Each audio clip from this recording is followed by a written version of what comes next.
ত্রিপুরা রাজ্যে এনসিপি দলের জন্ম নিয়ে উষ্মা প্রকাশ করলেন সর্বভারতীয় বাম নেতৃত্ব মোহাম্মদ সেলিম।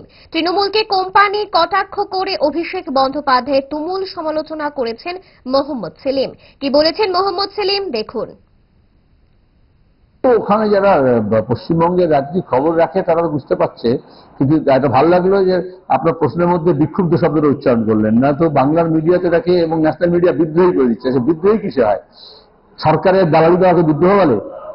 এটা হচ্ছে তোমার কি এটা কতটা ঘরোয়া কোন্দল রাস্তায় এসছে, কতটা নেতা নেত্রীদের প্রতি কে কত আনুগত্য আছে সেটা প্রমাণ করতে চেয়েছে। কারা তৃণমূল ত্যাগী অধুনা বিজেপি তার প্রতি অনুগত শুভেন্দু তার দিকে চেয়েছে, যেতে চেয়েছে। এটা সময় বলবে, কিন্তু এটা পরিষ্কার এই যে এনসিপি পার্টিটা একটা ফ্রড।